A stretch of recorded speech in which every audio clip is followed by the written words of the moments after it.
अस्सलाम वालेकुम। Pakistan airport authority में बहुत सारी जॉब्स आई हैं और उसके लिए अगर आपको चेक करना है तो गूगल में पाकिस्तान लिखे और पहली वेबसाइट पर जाएं। उसके बाद आपको यहाँ पर जॉब अपॉर्चुनिटीज़ नज़र आएंगी। उस पर जैसे ही आप क्लिक करेंगे तो आपके सामने ये वाली एडवर्टीज़मेंट आ जाती है और इसमें ये रेगुलर बेसिस पर है और ज़्यादातर जो है ये स्टूडेंट्स जो है एफएससी के स्टूडेंट्स के लिए एलिजिबल है। उसके लिए तो वो एक अच्छी खासी पे इससे हासिल कर सकते हैं। जैसे इसको जमा कर दें इन सब को तो काफ़ी अच्छी अमाउंट बन जाती है। ऑलमोस्ट 1 लाख से ऊपर की जॉब है और वो भी सिर्फ किस पर, आपने सिर्फ एफएससी की हो और आप एलिजिबल हो जाते हैं। हमारे पास जैसे यहाँ पर जॉब अपॉर्चुनिटीज़ आ जाती हैं और उसमें ये एडवर्टीज़मेंट है इनकी, आप चेक कर सकते हैं। यहाँ से ये वाली व्यू पर क्लिक करेंगे तो ऑलमोस्ट आपके सामने यही आ जाता है। अप्लाई करनी है तो वो भी आपके सामने आ जाता है, ऊपर वेबसाइट आ जाता है, लेकिन वो हम दूसरी वीडियो में चेक करेंगे। फ़िलहाल आपकी एलिजिबिलिटी और सीट्स वगैरह डिस्कस करेंगे और कौन लोग एलिजिबल नहीं हैं, और साथ ही में एक बुरी खबर भी मैं आपको बताऊँगा। बुरी तो ज़्यादा नहीं होगी लेकिन फिर भी शॉकिंग न्यूज़ है। एनीवेज़, सबसे पहले तो ये देखिए कि ये जॉब्स हैं असिस्टेंट ग्रेड 2 एटीएफ के एटीसी की है और इसके लिए एफएससी प्री इंजीनियरिंग वाले एलिजिबल हैं। 14 वैकेंसीज़ हैं, 60% मार्क्स हो आपके एफएससी में, और वो भी मेरिट की एक है, बलूचिस्तान की एक है, पंजाब की 7 है, सिंध अर्बन की 1, रूरल की 2 और केपी की 1, फाटा की 1। ये उनकी पेमेंट है, मतलब 69,000 ऑलमोस्ट 70,000 ये हो गई थी, और ये बाकी कुछ 1 लाख बन जाता है या ऑलमोस्ट 1 लाख बन जाता है। सब मिला के आपको दिया जाएगा अगर आप सेलेक्ट होते हैं। मैक्सिमम एज जो है 23 है years with age relaxation as per government rules, यही आपकी मैक्सिमम एज है। तो ये वाले अप्लाई कर सकते हैं। एफएससी से ज़्यादा जिनकी, ये एक बुरी खबर है कि एफएससी से ज़्यादा जिनकी वो हो, क्वालिफ़िकेशन हो, एक्सपीरियंस वगैरह या उससे ज़्यादा हो या फिर उसकी एज ज़्यादा हो तो वो एलिजिबल नहीं है, बस साफ साफ वो मना कर देंगे। एनीवेज़, ये वही असिस्टेंट ग्रेड कम्युनिकेशन ऑफिसर की हैं, वो उसके 18 वैकेंसीज़ हैं।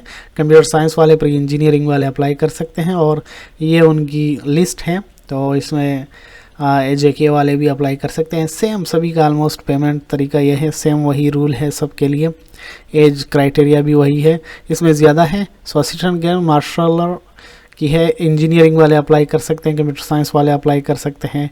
ये उनकी लिस्ट है। पंजाब की ज़्यादा है, 35 सीट्स, और ओपन मेरिट में भी काफ़ी अच्छी है।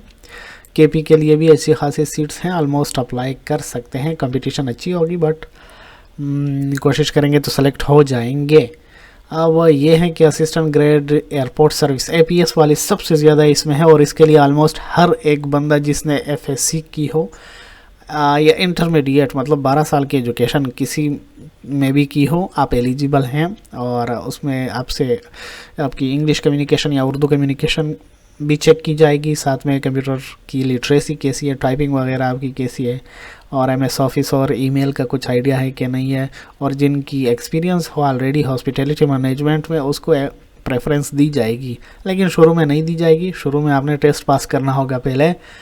जिसके पास जो भी है, एक्सपीरियंस वाले हो या बगैर एक्सपीरियंस वाले हो, पहले टेस्ट पास करेंगे। टेस्ट के बाद जो होंगे वो उनमें से सेलेक्ट करेंगे जो अच्छा परफॉर्म करेगा, और एक्सपीरियंस हो तो बेहतर है, अदरवाइज़ एटलीस्ट आपकी कम्युनिकेशन अच्छी हो और कंप्यूटर लिटरेसी तो कम से कम हो आपके पास। इसकी भी वही पेमेंट है और इसके सीट्स काफ़ी अच्छे हैं, सभी के लिए अच्छे हैं। मेरिट में भी 4 है तो आप उसको भी कर सकते हैं।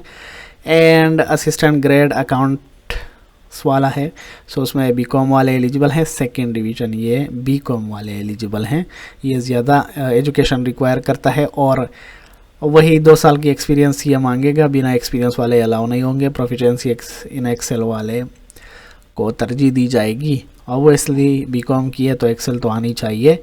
और ये पोस्ट हैं, सेम वही चीज़ें। असिस्टेंट ग्रेड एचआर की जॉब हैं, 20 पोजीशंस है इसमें। इंटरमीडिएट वाले सभी एलिजिबल हैं, जिसने 12 साल की तालीम की हो तो वो एलिजिबल हैं। उसकी हैंड्स ऑन एक्सपीरियंस अगर एमएस ऑफिस में आपकी एक्सपीरियंस है तो आप एलिजिबल हैं, इस पे भी अप्लाई कर सकते हैं ज़्यादातर स्टूडेंट्स। एंड असिस्टेंट ग्रेड 2 वही लॉजिस्टिक्स वाले की है तो इसमें भी, बट आपके लिए इसमें 2 इयर्स के एक्सपीरियंस चाहिए। और ये उनकी सीट्स हैं। And again specialist vehicle driver SVD 10 ports है, इंटरमीडिएट आपने की हो और HTV लाइसेंस हो ये, और साथ ही में 3 साल की HTV ड्राइविंग एक्सपीरियंस भी हो। ये सीट्स हैं और आई गेस कुछ ना कुछ टेस्ट तो होगा आपका भी, या ड्राइविंग टेस्ट होगा या साथ ही में ये डॉक्यूमेंट्स भी चेक किए जाएंगे। बर्ड कंट्रोलर या शूटर, ये इसकी भी जॉब है। 25 जॉब्स है। अब इसके लिए सिर्फ मैट्रिक वाले अप्लाई कर सकते, मतलब मैट्रिक भी किया हो तब भी आप अप्लाई कर सकते हैं। मिनिमम मीन्स 45% मार्क्स आपके हो, 3 साल का एक्सपीरियंस हो। किस में? आर्म्स हैंडलिंग में work experience with in the last 5 years with a firm agency और ऑर्गेनाइजेशन, किसी ऑर्गेनाइजेशन या एजेंसी के साथ आपने काम किया हो पिछले 5 सालों में, और वो भी कितने एक्सपीरियंस आपके होना चाहिए? वेपन हैंडलिंग में आपका 3 साल का एक्सपीरियंस होना चाहिए। ये उनकी पोस्ट्स हैं और ये भी कुछ हद तक अच्छी वो है, मैट्रिक वालों के लिए एक अच्छी पोजीशन है। और इसमें ज़्यादा वो भी है, एज भी ज़्यादा दी गई है क्योंकि इसमें थोड़ा एक्सपीरियंस बंदा चाहिए। अब एप्लीकेशन का प्रोसीजर तो मैं बाद में बताऊंगा, वो ख़ुद करके दिखाएंगे, साथ ही में CV वगैरह सभी वहाँ पर वो तरीका देखेंगे।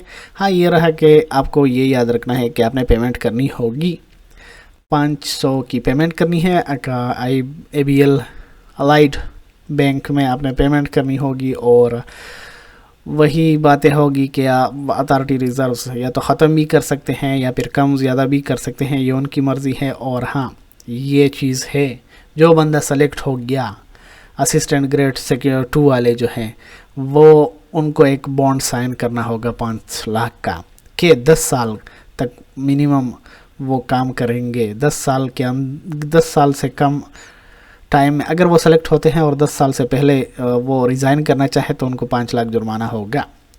सो ये वो कर सकते हैं। अगर आप तैयार है इस चीज़ के लिए परमानेंटली तो फिर तो ठीक है, अगर नहीं है कि बस वैसे ही ट्राई मारना है तो ये ट्रिक उन लोगों ने अच्छी खासी की है आप लोगों को, ताकि आप सीट ज़ाया ना करें, वैसे उनका टाइम ज़ाया ना करें।